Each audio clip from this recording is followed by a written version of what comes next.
Greetings and welcome to Unmuted. I'm Judge E.J. Russell, and here on Unmuted, we want to take the muzzle off and talk candidly. Unmuted will feature a variety of guests, including politicians, community leaders, entertainers, decision makers, and others addressing news-breaking issues and compelling concerns to the community and nation. If you would like to contact us, please send an email to unmuted@myyahoo.com.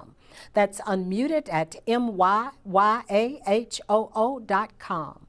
Today's guest is Dr. Carl Mack, and we are going to have a historical tutorial. Dr. Mack and I were talking recently, and I learned a lot about how much I didn't know. So welcome to Unmuted, Dr. Mack. Oh, Judge Russell, thank you so much. It's a pleasure to be here. All right, are you ready for this tutorial? I'm always ready to hold class, and I got to tell you, for those who don't know, Judge Russell and I had a class yesterday, and I got to tell you, Judge, you were a phenomenal student. Thank you so much. Well, thank you for tutoring me, and we'll have to have another session so that I can see how much I retain from that. There you go. I have no doubt you're going to be an A student for us. All right. So today, let's start wherever you want to start. And I know yesterday we started talking about the secession resolution for the state of Mississippi, and it just went on and on and on. Yeah. But you know, Judge, I'm gonna tell you where I'd like to start. It is for those who don't know. I live in the state of Maryland now, and I'm from Jackson and went to Lanier High School, graduated from Mississippi State, the likes. But I live in Maryland now, but my mama's still down there, and my folks are still down there.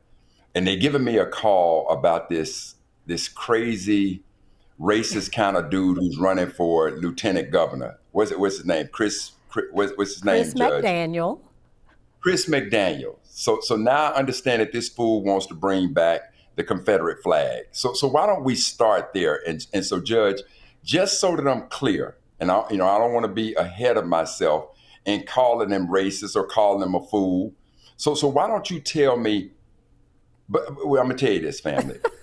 Not only are we gonna be unmuted, but we're gonna be unapologetic. Anybody who wants to bring back the Confederate flag, use a fool and use a racist. So let me start there. But Judge, if you could give me some of the insight on what he's trying to say justifies this racist behavior that he's trying to employ upon Black Mississippi and Mississippi in general. Well, he calls it honor and tradition and heritage. Those are his favorite words. And honor, several tradition and heritage. Okay. Unpack that. Okay. Honor, tradition, and heritage. So is it safe to say that has he made any statement that the Confederate flag has nothing to do with race? Of course. Of course. Okay. It's all about tradition, honor, and heritage, and that it is being forced down the voters' throat. If he is elected lieutenant governor, then we'll have the people to vote on that flag. He objected and opposed it, I know as early as 2015, and maybe even sooner than that. And it has been his rallying cry ever since that time. He had a race against Thad Cochran, a long-serving Republican senator, and it was interesting that some of the media thought that the way he folded our then Confederate flag, it looked like the one that was taken into battle. Even more, I guess, disrespectful is a good word. Okay. All right. So let's get into, and I don't want to be subjective here in my opinions about Chris. He is a fool. He's a racist. And to try to bring back the Confederate flag speaks against history. And the only reason he can use words like heritage, tradition, and honor, he could use those words to people who do not understand history. So let's be very clear here, family, about why the Civil War was fought. The Civil War was fought over one word. There is one word to answer why the Civil War was fought, and that was slavery. So, Judge, I asked you to look up the Mississippi Letter of Secession. And so if we could get ready to pull that up, but now I want to explain to our viewers what the Mississippi Letter of Secession was.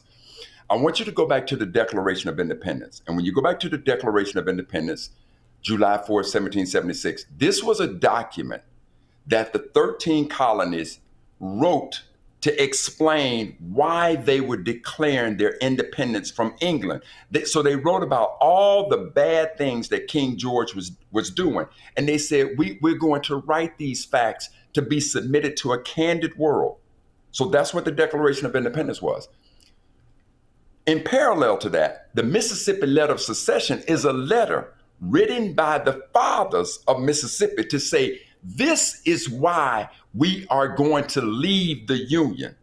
And so if you look at the Mississippi Letter of Secession, it starts off by saying, in this momentous step, which has induced our actions in causing us to leave the Union, we must state what our prominent reason for leaving the Union.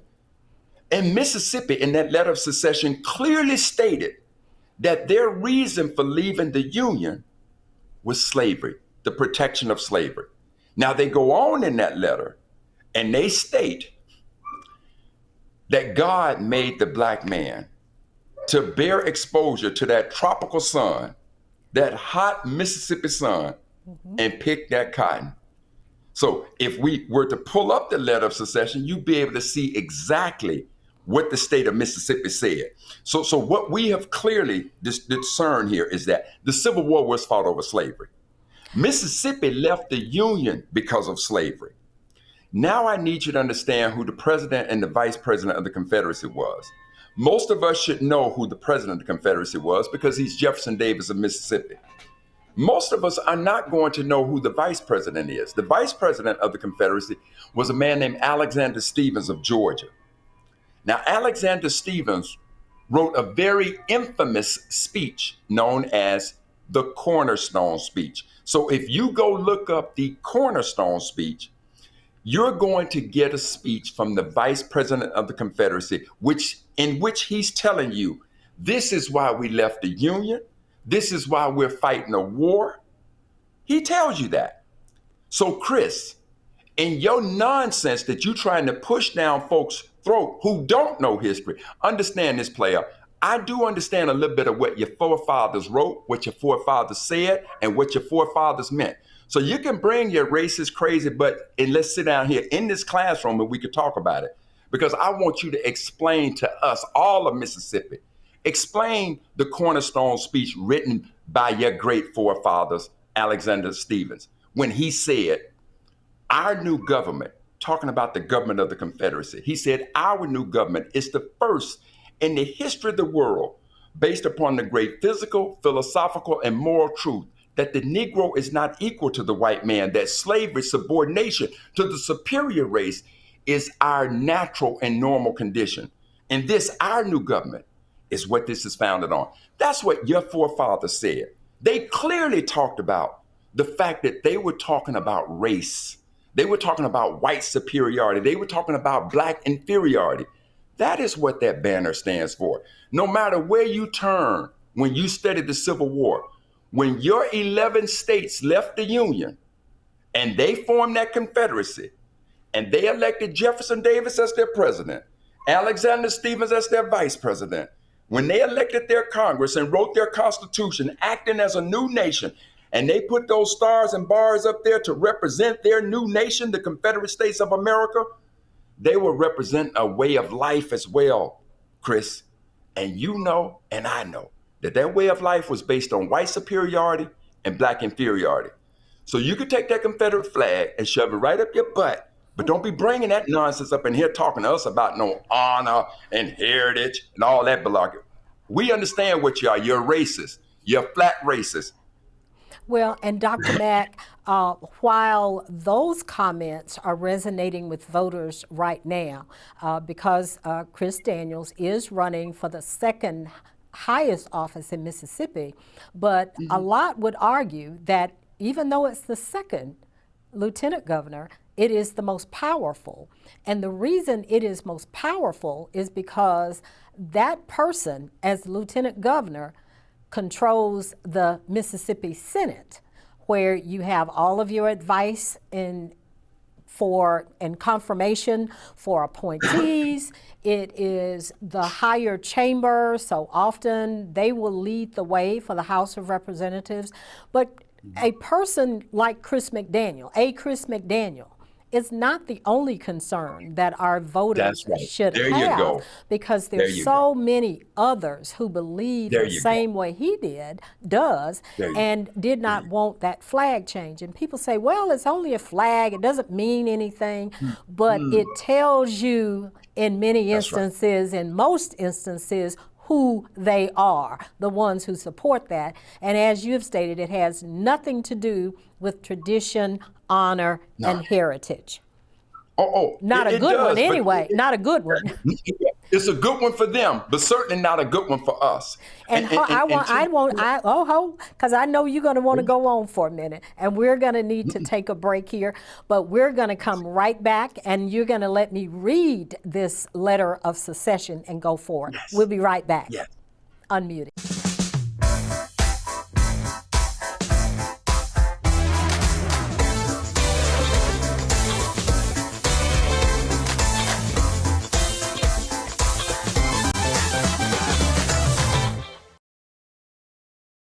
Footprint Farms is a beautiful 68-acre vegetable and cattle farm located in Jackson, Mississippi, and is Mississippi's largest urban farm. The mission of Footprint Farms is to provide the community access to healthy food choices, introduce our youth to agriculture, and provide training and technical assistance to small farmers and ranchers. The farm is open to the public every Friday from 2:30 to 5:30 p.m. to purchase fresh produce or visit us at the Mississippi Farmers Market located near the fairgrounds.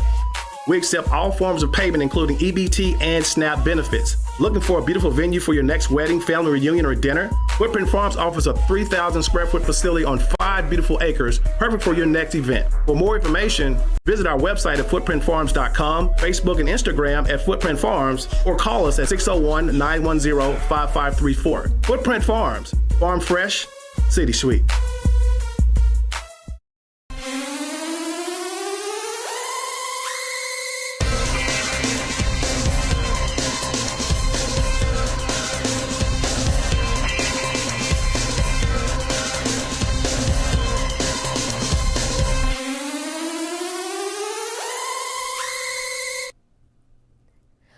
Welcome back to Unmuted. We have opening soon, Farmers Hands Market. It will be open every Friday and Saturday in June, but there's a soft launch on May 26th and 27th from 10 a.m. to 5 p.m. at the Jackson Medical Mall, located at 350 West Woodrow Wilson Avenue, number 3140, on the Livingston Road side of the Jackson Medical Mall. Music, free popcorn, door prizes, vendors welcome, farmers, entrepreneurs, and businesses are encouraged to sign up. CSA boxes are available upon request. 10% discount on selected items for seniors 55 and older. EBT, SNAP will be accepted. For more information, call 601-946-3172, farmershandmarket.org. So, we are excited about that coming up, and our guest today is Dr. Carl Mack, and we are in tutorial on Mississippi history and some of the myths that follow the Confederate flag, the reason for secession, and much, much more. So let me turn to this Mississippi secession resolution. And you've pretty much learned this thing verbatim, because it leads out with the statement, in the momentous step which our state has taken of dissolving its connection with the government of which we so long formed a part, it is but just that we should declare the prominent reasons which have induced our course. Listen to what I just said. We should declare the prominent reasons which have induced our course. Our position is thoroughly identified with the institution of slavery, the greatest material interest of the world, And a blow at slavery is a blow at commerce and civilization. That blow has been long aimed at the institution and was at the point of reaching its consummation. There was no choice left us but submission to the mandates of abolition or a dissolution of the Union, whose principles had been subverted to work out our ruin. I mean, how much clearer can you be? And Judge, the other thing is, I want you to read a little bit further when they talk about how God made the black man. They call it the imperious laws of nature. It's in that first paragraph. If you could read that portion so that folks understand how Mississippi viewed us. I am trying to find that. Okay. Well, while you look for that, I do want to go back to the letter of. I want to go back to the cornerstone speech because I want people to understand what the vice president said. So what we have to understand is, Chris. You know what? I'm gonna be talking and to you all all the and Chris. Chris's and all the Chris's right. in Mississippi. All of them. Because you're right, Judge. If all you see is Chris, this Chris running for lieutenant governor, you're missing the point. He can't run for that position unless the Republican Party is fully endorsing the rhetoric he's speaking. So they've quickly become a party of racists.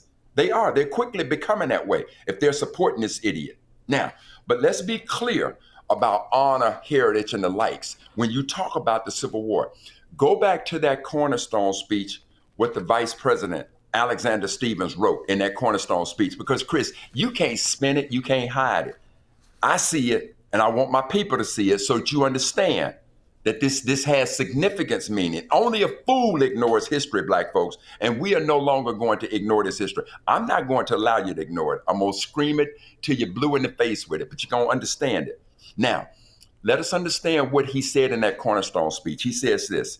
He says, the new Constitution has put at rest forever all the agitating questions relating to our peculiar institution, African slavery as it exists among us, the proper status of the Negro. That's per quote. Now, let me break that down to you. When he says the new Constitution, see, the old Constitution is the Constitution of the United States. The new Constitution was the Constitution written by those 11 states that left the Union, elected a president, elected a vice president, formed a Congress. This was their new Constitution. So they're saying, the new Constitution, there is no debate over the system, over the issue of the institution of African slavery. And that institution is the proper status. That's where black folks supposed to be. You're supposed to be enslaved to us. That's what he says. So he goes on to say, this was the position of the Negro in our form of civilization. This was the immediate cause of the late rupture and the present revolution. So what Alexander Stephens has said to you is that this battle over slavery was the immediate cause of the late rupture. What did he mean by rupture? Rupture is secession, which is what the judge is going to read to you a little bit later. The revolution, that was the Civil War. So they'll tell you exactly what was happening, but because we don't know our history, family, and this is why we're having this lesson today, some idiot like Chris, some racist fool like Chris can come up there and spin history to tell you that the Confederate flag is about honor, tradition, and glory and the likes, and you swallow it. You just swallow it. And in the words of Brother Malcolm, you didn't land on Plymouth Rock. Now Plymouth Rock is landing on you, and they draping you in that Confederate flag because we don't know our history. But Judge, that's why I thank you so much for bringing us this so that we can sit down and have a study into this history called Mississippi. We're going to look at it. And we're going to expose it for what it is. So we see you, Chris. We see you and all you Republican minions of what you're trying to do. But go ahead, Judge. Well, and it's like I believe we talked about previously, not today, but on the issue of the swastika. How many Jews would think you can spin that and make them feel good about a swastika? Or a flag that has a swastika on it. But that's what they've done to our people. And I can't help but throw a little politics in here. people, we need to be concerned because with the leadership of Trump, at the posture it is, with DeSantis coming on in the Republican race for president of these United States, you and I might find ourselves back on a plantation or worse. And I think I have, now which one did you want me to read this time? You want me to read the rest of the secession? That letter of secession. I want them to hear how the fathers of Mississippi viewed God making us as black folks. Go ahead, Judge. Okay, I think I've got it. It says, utter subjugation awaits. No, that's too far down. That's too far down. You can go up in the first paragraph where you started. In that first paragraph. Somewhere I've missed it. You see, that's okay. You know, I need these glasses. You both need them. Oh. Okay, I think I'm here. There you go. Let's see. These products are, is that it? Yeah, that's it right there. These products are important portions of commerce of the earth. They're talking about people, us. These products are peculiar to the climate, verging on the tropical regions, and by an imperious law of nature, none, y'all, but the black race can bear exposure to the tropical sun. These products have become necessities of the world, and a blow at slavery is a blow at commerce and civilization. That's right. Okay, now family. There was no choice left. That's right. And so family, what the judge just showed you is this, that the founders of Mississippi now they want to call themselves good Christian people, conservatives. So now they've instituted God into their evilness. And what they said about God is that when they said the imperious laws of nature, they're talking about the way God made us. That God made the black man specifically to bear exposure. And they describe Mississippi's climate as verging on the tropical region. That is so hot that nobody but black folks can bear exposure to that sun to do what? To pick that Mississippi cotton. And they'll go down. Now, I need you to understand how much free labor meant to the state of Mississippi. So, Judge, if you can go down to that paragraph that starts with utter subjugation. That's where I was before. That utter subjugation awaits us in the Union. If we should consent longer to remain in it, it is not a matter of choice, but of necessity. We must either submit to degradation and to the loss of property worth $4 billion of money, or we must secede from the Union. Stop. This is 1861. $4 billion. They didn't have that many zeros then. Judge, I don't want you to rush past that. I want you to go back, and we got to break this thing down, family. I need you to understand what the judge just read. This all is in the Mississippi letter of secession. So what Mississippi has said to the world is that, listen, man, I know that Lincoln done talking about we gonna free the slaves in January 1st, 1863. Lincoln ain't our president, number one. So we ain't even hearing that. Plus, this free labor in Mississippi in 1861 is worth how much, Judge? $4 billion. That's one state. Y'all hear me again, $4 billion. Mississippi, now, Judge, you didn't make that number up. Oh, no. I didn't make that number. Anybody who's interested, go look up the Mississippi letter of secession. The founders of the leaders of the state of Mississippi said that our ancestors' free labor was worth $4 billion. Who knew what $1 billion was in 1861? They didn't have that many zeros then. No. And they just said we were worth 4 of them. See, Chris, we understand. We understand, fool. You're not bringing that nonsense up in here and it's going to go unchallenged. We're not going to do that.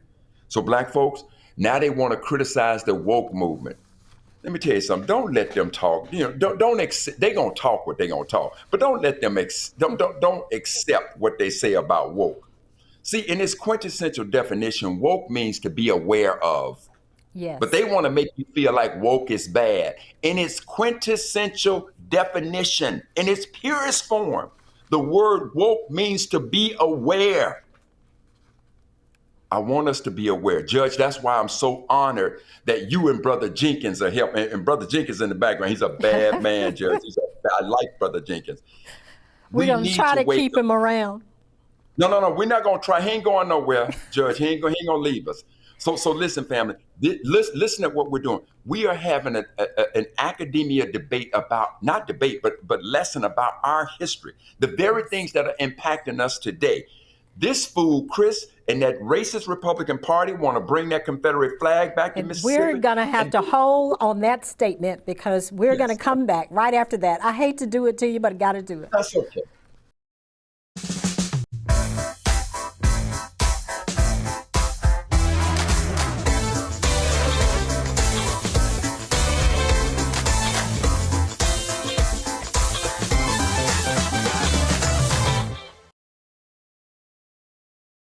Welcome to the JMMF's Culinary Kitchen in partnership with Footprint Farms, the Farmers' Hands Markets, and funded in part by the W.K. Kellogg Foundation, sponsored by Humana. I am Chef Shishi, the owner of Just in Time, the featured chef of the JMMF Culinary Kitchen, where we prepare farm-to-fork centered, healthier, all-natural foods in the urban community. Our menu includes salads made from collards, kale, and spring mix varieties, fresh vegetarian soups, and fresh juice elixirs made daily. We're open Tuesday through Friday from 11 a.m. until 2 p.m. And remember, what you put in your body is just as important as what you put on your body. We look forward to seeing you soon.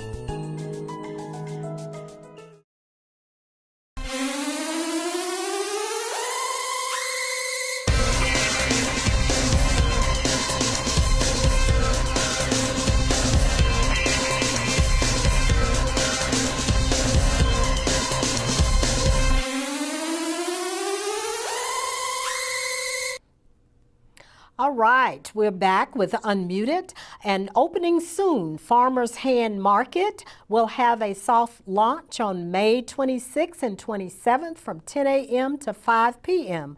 And then it will be open every Friday and Saturday in the month of June. It will be located at 350 West Woodrow Wilson Avenue, number 3140, Jackson, Mississippi, Livingston Road side of the Jackson Medical Mall. There will be music, free popcorn, door prizes, vendors are welcome, farmers, entrepreneurs, and businesses are encouraged to sign up. CSA boxes are available upon request. 10% discount on selected items for seniors 55 and older. EBT and SNAP will be accepted. For more information, call 601-946-3172, farmershandsmarket.org for more information. All right, Dr. Mack, we're back. Good. So listen, Judge, where we were, and I just want to do a quick recap for our folks to understand. In his layman's terms, you got a white guy down there who's running for lieutenant governor, Chris McHenry, whatever his name is. Clearly, he is espousing racism. But if you don't know your history, you don't understand it, or you think that it is debatable. And so Judge and I are looking at two documents from history, particularly to a history that pertains to Mississippi. And those two documents are, number one, the Mississippi Letter of Secession, and number two, the cornerstone speech written by the Vice President of the Confederacy. And in both of those documents, there is no ambiguity about what the South was doing. They were fighting to maintain slavery, number one, and number two, they were fighting to maintain white superiority. That's not Judge's opinion. That's not my opinion. That's what the forefathers wrote. So, Chris, don't come crying to me, trying to spin to me about what your forefathers did. That's what they wrote. That's what you want to bring back. Man, you better go on out. We're not having that. We ain't going to have that. So that's where we are with this situation right now, Judge. Well, and it's a very critical And I hope the listeners will share this information with your family, your friends, your church family, and anybody who will listen to you about the nonsense of this heritage and stuff, and how the Confederate flag really doesn't matter in the whole scheme of things. It doesn't stand for white supremacy. It doesn't stand for the suppression of African Americans and all of that. But you were talking about the cornerstone speech, and as we were go on. No, go ahead. And as we were going into break, I was reading, you talked about that first part about how Stevens was talking about the black folk and how we just needed to be enslaved so that we could be under their foot. And I looked at this part, and he further said that our new government, which was a confederacy, is founded upon exactly the opposite ideas. The foundation is laid. Its cornerstone rests upon the great truth that the Negro is not equal to the white man. Really, y'all, that slavery, subordination to the superior race, is its natural and normal condition. Now, Judge, I need to slow you. I got to slow you down so that folks can understand. He said, our new government, this is the government of the Confederacy, is founded upon exactly the opposite ideas. He said it's cornerstone. Now, anybody that knows anything about the foundation, the cornerstone is its strongest part. Alexander Stephens, the vice president, said the cornerstone rests upon the great truth that the Negro is not equal to the white man, that slavery, subordination to the superior race. He said this is our natural and normal condition. This is what Chris and that Confederate flag and those Republicans who support him, this is what they stand for. They stand for white superiority and black inferiority. And Chris, let me be absolutely clear, player. Me not run from you. Anytime you want to come public and we have this debate, player, bring that on. Pack a lunch, because you're going to be there for a minute, chewing on the nonsense of what your forefathers wrote.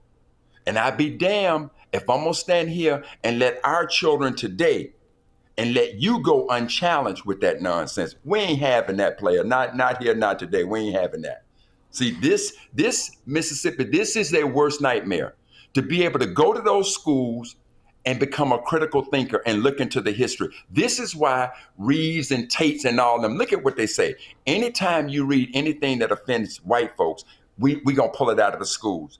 Well, y'all didn't pull this one out before I got a hold to it. And now I see it. And if y'all want to talk about it, white Mississippi, I'm more than happy anytime, any day that we can sit down and talk about this. I ain't got no problem with that. And you spoke correctly when you almost said white America, because I still take us back to the Ron DeSantis who didn't want black history in the schools, to Ron DeSantis who doesn't want critical race theory taught.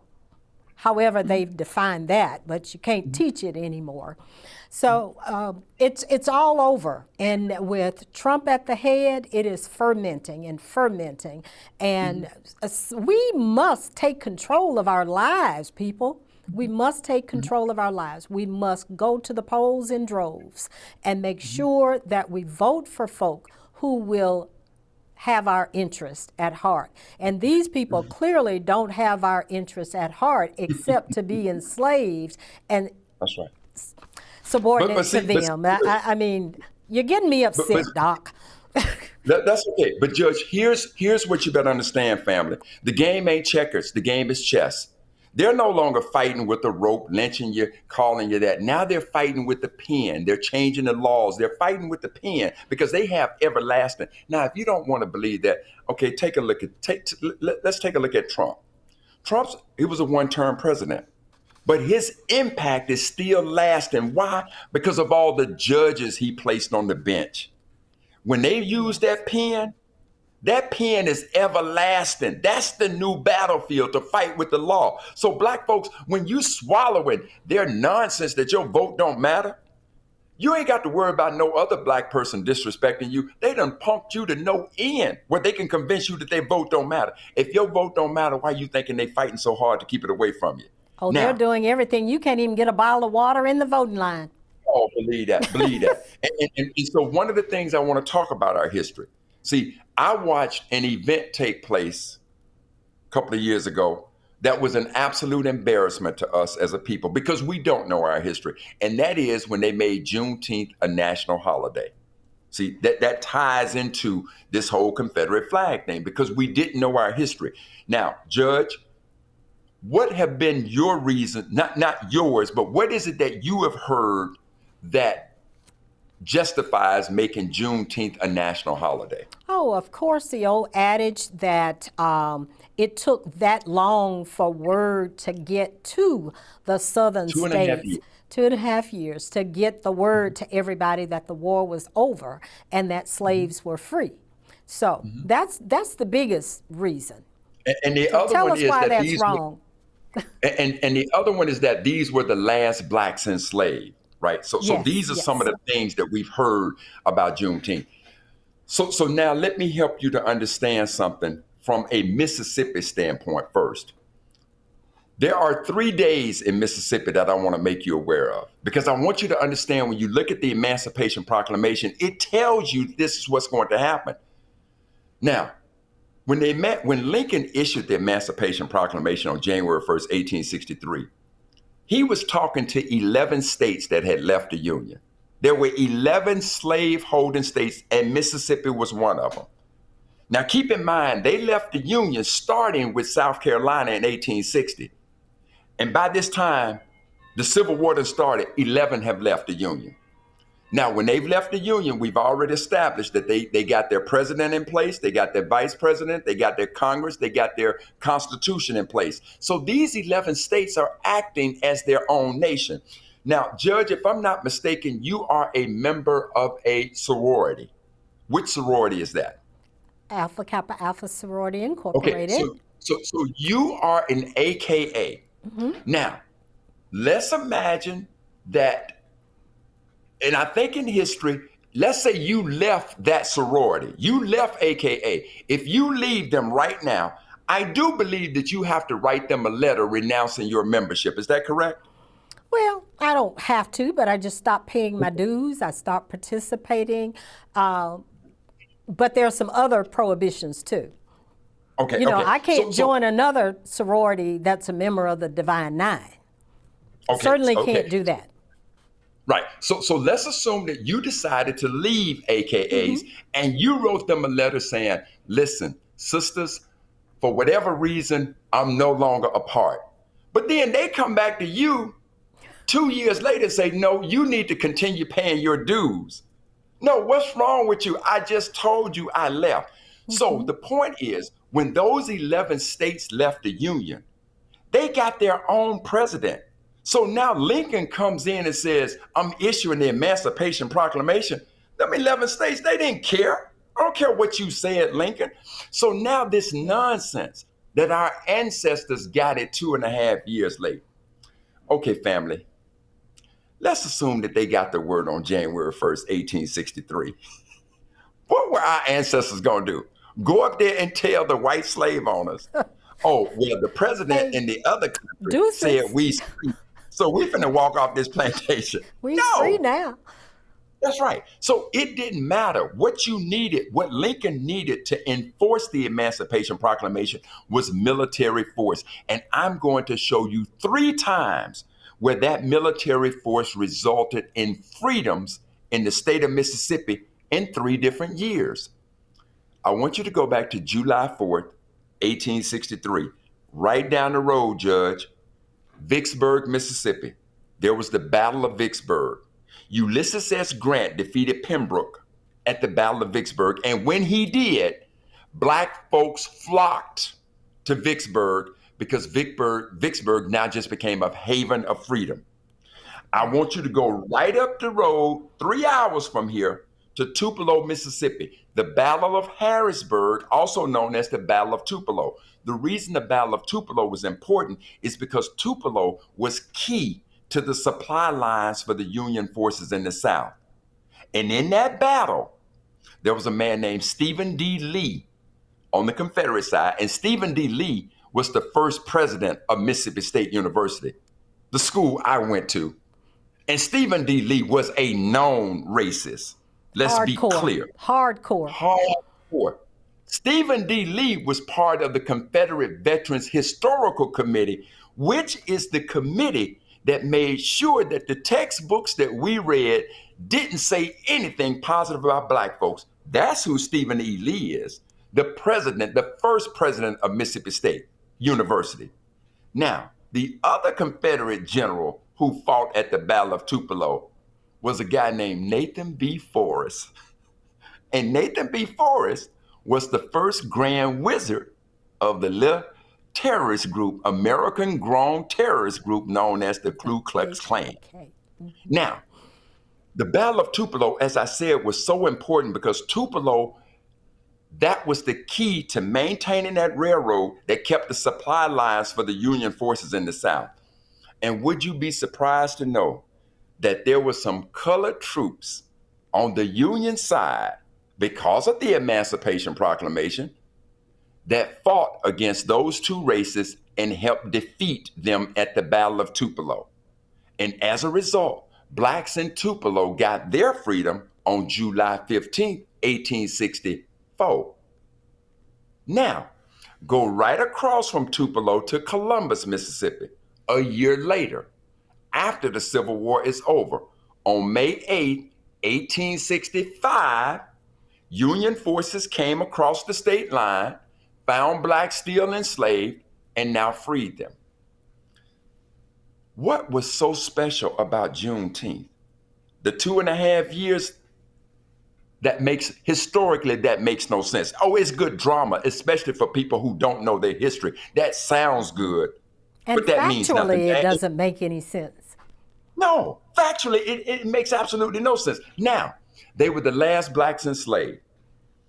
Okay, family, here's the scholarship. At the time of the Civil War, there were 15 slave states.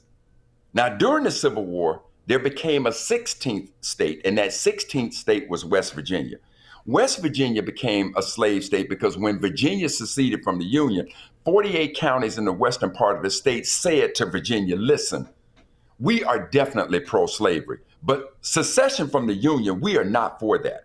And Virginia said, well, we seceding from the Union. So those 48 counties applied for statehood, and that's how West Virginia became the 16th of the slave states during that time. So, but before that happened, you got 15 slave states. 11 of them left the Union. 4 of them never left the Union. Those 4 states, slave states that never left the Union, are called border states: Maryland, Missouri, Kentucky, and Delaware. Those are the 4 states. They never left the Union. So in the Emancipation Proclamation, what Lincoln basically said is, all of our ancestors who were enslaved in those 11 states that left the Union, I'm declaring you free because you left the Union.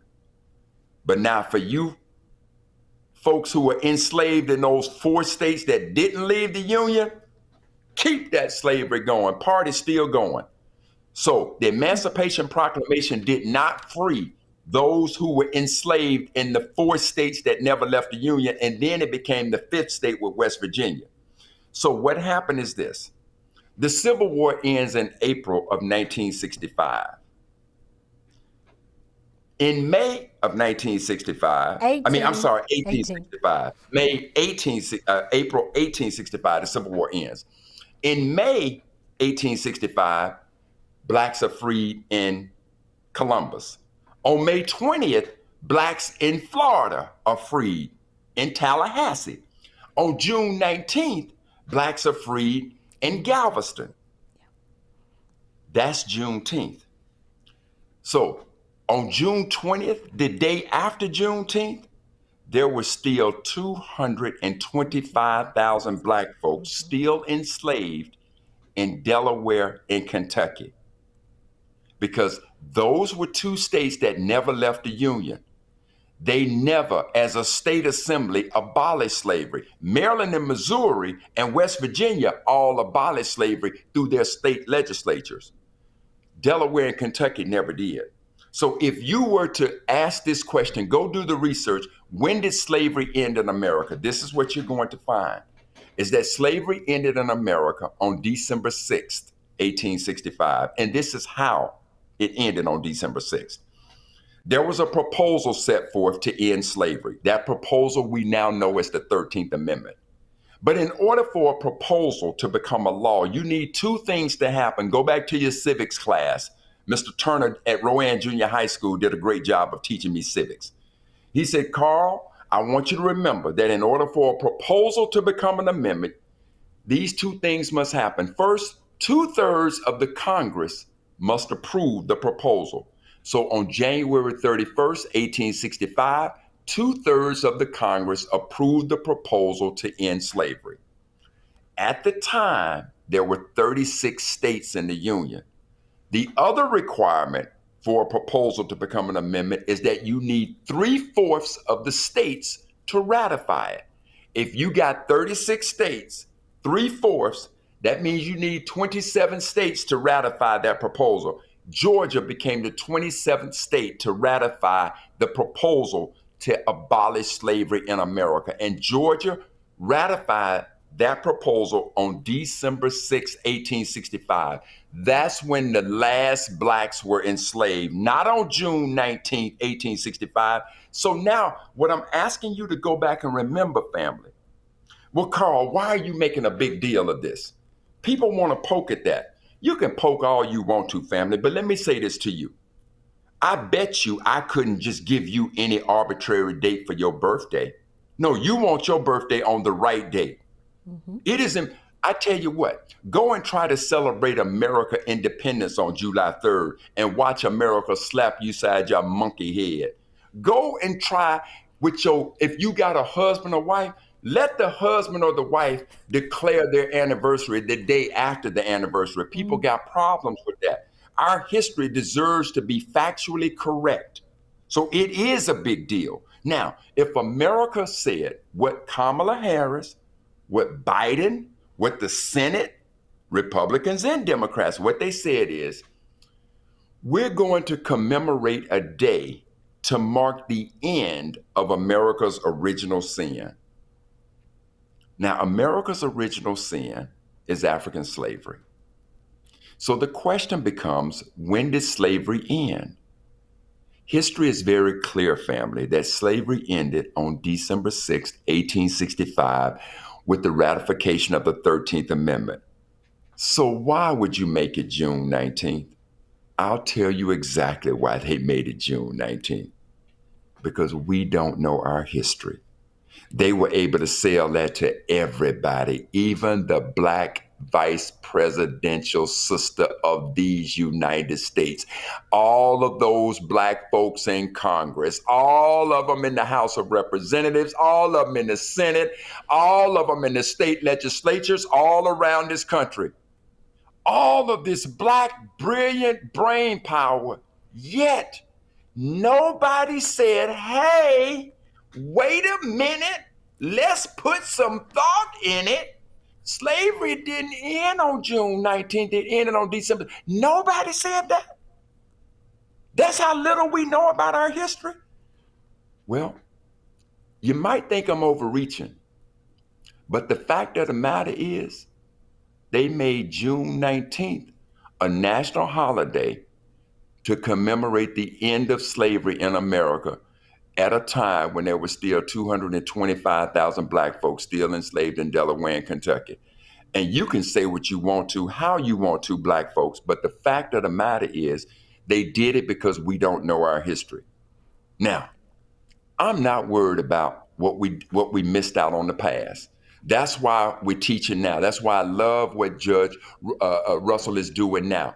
We're taking time, not in February, we're taking time right here in May to study our experience in this country. That's what I love about it. So In order for us to do better, we got to know better. We've got to know better. But before we go to break, tell us, when did Mississippi ratify the 13th Amendment? That's all you got time for now, is to tell us. We'll talk about the other side. That would be 2013. Okay, so the law was passed when now? This amendment? 1865. 1865, and Mississippi ratified it in 2013. 2013. Becoming the very last state to even recognize the fact that we were free. So don't be You fooled. hear that, Chris? We're going to be back on the other side of this break. Unmuted.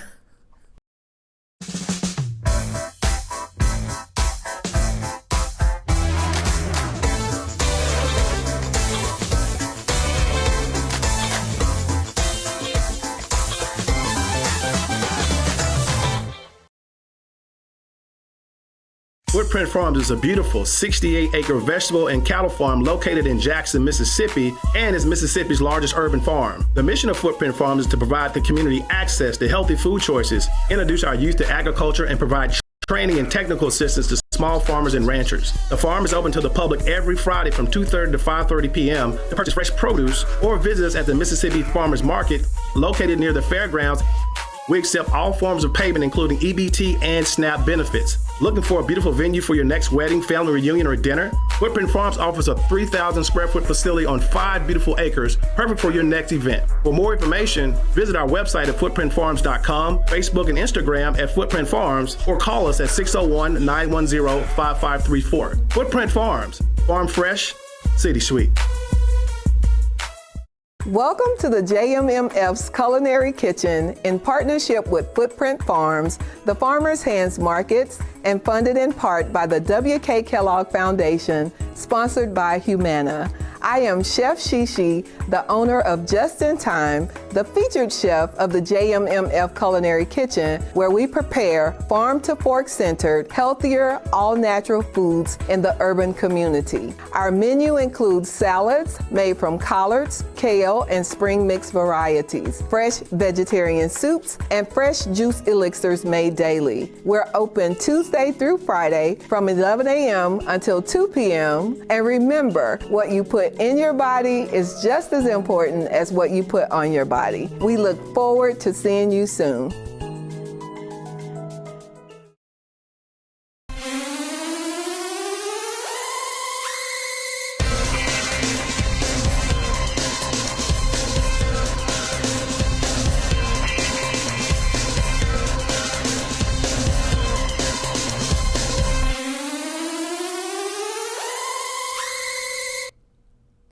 Welcome back to Unmuted. Opening soon is the Farmers' Hands Market at the Jackson Medical Mall.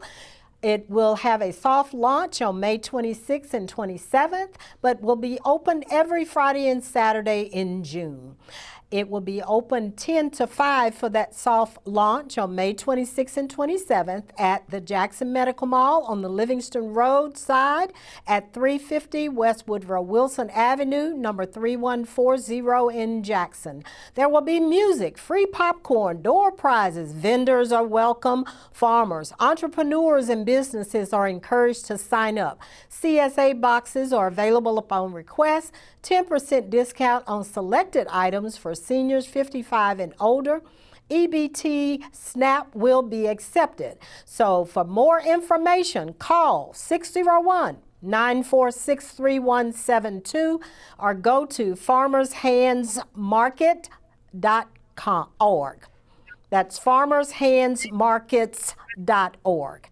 All right, we're back with Dr. Mack today, who is giving us a tutorial in who we are and why our vote is so important. And we've said that, and I hope you're listening. Don't just take his word for it. Don't just take my word for it. Pull the documents. You've got a smartphone. Go to the Mississippi Letter of Secession and read it for yourself so you will know for yourself. Go to the Cornerstone speech and see what it is that the Vice President of the Confederacy had to say about the worth of the black man, if you will. And then before we start back up, though, Dr. Mack, I want to read a couple of things for you, and then I'm going to let you unpack them for us. Now, Stephen D. Lee, you talked about him being the first president of Mississippi State University. Now, Lee said a lot of things, and none of them were flattering to black folk. He was, as they say in his bio, he was unabashedly racist. And Devout. in a speech, unabashedly, yes. And in a speech at the Columbus, Mississippi courthouse on June 15, 1889, Lee stated, "The question of white supremacy is no issue. That battle has been fought some time ago and won, that the white people should rule, not just this state alone, but the whole South." Lee advocated for women's suffrage for white women in Mississippi, but he had an ulterior motive. He didn't want them to vote, but he figured the husbands could control them, perhaps. Lee, on the issue of voting, because they didn't think that the Union would keep black folks from voting. Because, of course, remember now, the beliefs of the Union folk is completely opposite for that of the Confederate. Lee, on the issue of voting, says, "We must retain our representation in Congress and the Electoral College. We either submit to Negro rule, adopt the shotgun policy, or change our franchise laws." That's right. Lee also said, "Let us not fool ourselves. We know that the Negro appreciates and is proud of his right to vote. He will undertake more trouble and go further to exercise this privilege than the white man." That's right. But we don't go vote. We don't understand how important it is. Right. So But he he promoted did. them Jim Crow laws to keep folk from voting. He didn't think that they would be able to keep folk from voting, but then they instituted a poll tax and all of this. He served in the That's Mississippi right. legislature, That's just a whole lot of stuff That's right. to come at us through the back door. Now, Judge, I want us to slow down a little bit, and I want the listeners to really understand who you just read about. Judge, you just read about a Confederate general named Stephen D. Lee. He was a devout racist. He was the first president of my alma mater, Mississippi State University. He was on the Confederate Veterans History Committee. He just told you that if there is anybody who appreciated the right to vote when they got it, it was black men. He was talking about black men because I need you to understand something. During that Civil War era, 3 huge sweeping pieces of legislation happened that directly benefited us as black folks. Number one, we've already determined that on December 6, 1865, the 13th Amendment was ratified that abolished slavery. Huge, huge, huge piece of legislation. In 1868, the 14th Amendment was ratified. That's what gave black folks citizenship. So don't act like a visitor and not vote. We are citizens. Act like an owner. So in 1868, we became citizens. In 1870, black men got the right to vote. And when we got that right to vote, we turned out to them polls like nobody's business. And this is what Stephen Lee was talking about. He said, man, them black folks will go to any extent to exercise that right to vote because it was precious. And we saw what that did. But somehow, and I know that somehow, Stephen Lee also realized that if I keep their history from them, they'll forget how precious that vote is. And now, Judge, what was the percentage of black folks that voted in Jackson, Mississippi in the last election? Oh, probably less than 20%. I can't be absolute, but that's a norm. It's okay. That's close enough. Mm-hmm. Close enough. So Stephen Lee, a devout racist, said, if we can keep their history away from them, they'll forget how precious that vote is. Judge, did you not just read where Stephen Lee said that the black folks treasured the right to vote? Is that what you Yes, just read? that's what I read. Read But it if for I keep yourself.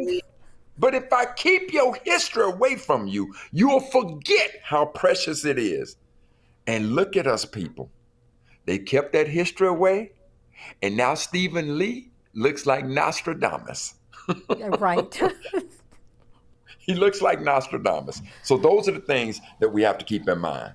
And we continue to say that our vote doesn't matter. But even an unabashed racist who did not want Yes. us to vote understood how important it was and how it could impact our lives in a positive way. You know, I'll say this to you over and over again, Judge, and I know I've heard you say it. If it ain't that important, why you think they're working so hard to keep it away from you? If it ain't that important, why? Yes, You can and come up with answer that all that. question. Right. You can come up with all the nonsense you want to. But the fact of the matter is, and that beautiful way of thinking, that is a beautiful way of thinking to the white racists. They want you to think that way. And Oh, when yeah. you go ahead and swallow that pill, you are doing their work for them. Look, I want to give you an opportunity to talk about that $4 billion and how it translates into today's dollars. So I know, it's comical because I don't have that many zeros. okay, so family, this is what I want you to understand. You know, there's talk about reparations around this country. And there are some of us who think, yeah, but they'll never give the reparations. Or maybe that's too much money.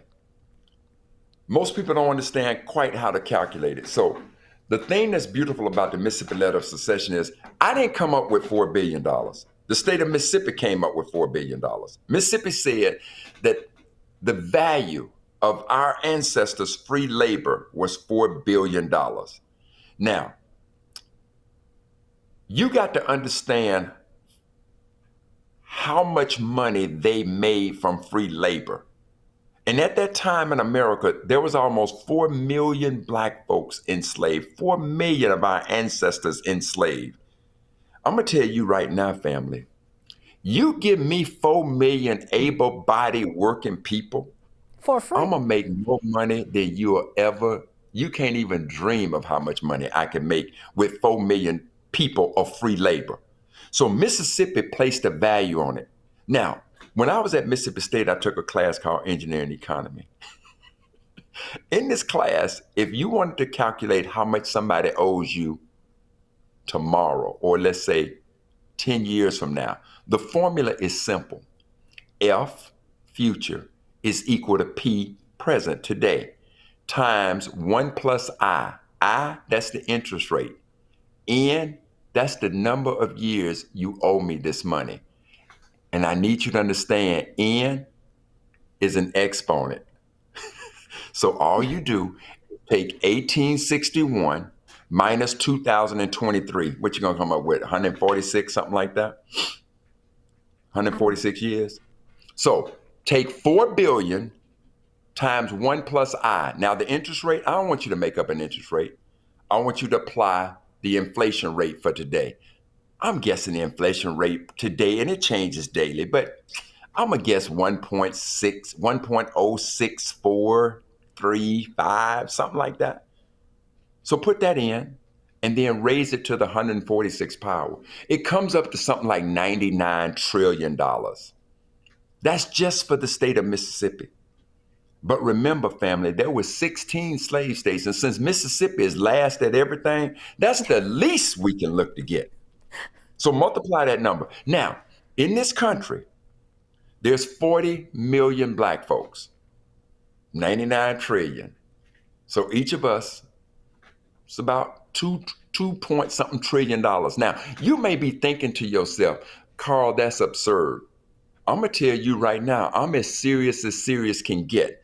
Because see, the reason you think it is absurd is because you have no idea how much money they have made off of the backs of our ancestors from 1619 to 1865. I'm not even talking about the sharecropping system. I'm not even talking about the prison industrial complex. I'm not talking about all the other forms of oppression. I'm just saying to you that from 1619 to 1865, when they finally abolished slavery, do you have no appreciation of how much wealth America built? Now, furthermore, when we talking about reparations, you know, the one thing we always remember is them 40 acres and a mule. Well, let me I'll tell you take what it. America. It'd be something. Without question. And so let me tell you what America was doing then. I want you to look up the 1862 Homestead Act.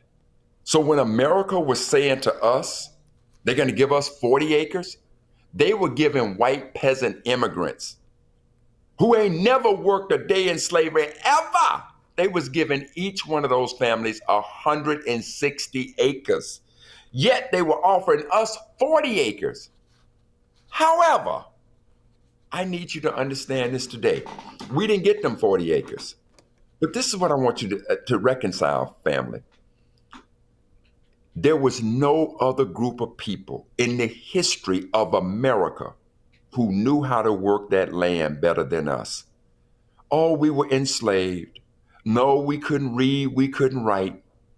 Maybe we couldn't speak the best of Queen's English, but could nobody work that land better than our folks? I want you to imagine what a Black America would look like today had we been given the same economical foundation that white immigrants who came to this country and they did a damn thing to do nothing. They just showed up, and America gave away 270 million acres of land. If you think I'm joking about those $3 trillion of what they ought to be paying us in reparations, don't kid yourself. There is no joking with me, because I know what America did for white folks. I know what America continues to do for white folks. And when America gave them that 160 acres of land, do you know America told them that for 10 years they didn't even have to pay taxes? And you think I'm joking? You Yes. think I'm joking? Oh no, I'm far from that. All right. Well, I'll tell you what. I'll give you some parting words. We are almost at the end of our show. Well, I'm going to say this. Brother Jenkins, who's in the background, thank you so much. Your professionalism and expertise about what you do. I was just proud. I'm proud of you. And I'm proud of you for standing with Judge Russell. And Sister Russell, to be able to have a dialogue like this about our history, where we had an opportunity to delve into the academia, I am humbled by your invitation for us to talk about our history. I thank you so very much. For our listeners, don't worry about my opinion about things. We drop receipts for you. You got the Mississippi Letter of Secession. Go read it for yourself. You got the Cornerstone speech. Go read it for yourself. These are documents that you can read. Nobody has to. Go look up, what day did slavery end in America? Go back and look at the old footage of when Kamala Harris introduced Juneteenth, and she said this is to commemorate the end of America's original sin. Well, America's original sin ended on December 6th. So just sit down and do some critical thinking.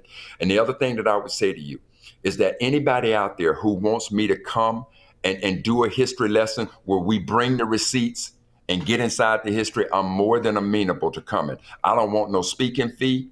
All I want you to do is help me with gas. And if it's in Jackson, you ain't got to worry about a place to stay, because I'm going to go stay with my mom and she going to feed me good. So, Judge, I have so enjoyed this. To you and Brother Jenkins, thank you so much. Unmuted. We were unmuted today. I like that. Well, thank you so very much, and we'll have to have you back for part 2. How about that? I'll look forward to it. Well, thank you so much, and enjoy your travels. Thank you very much. Thank you, ma'am. We are unmuted.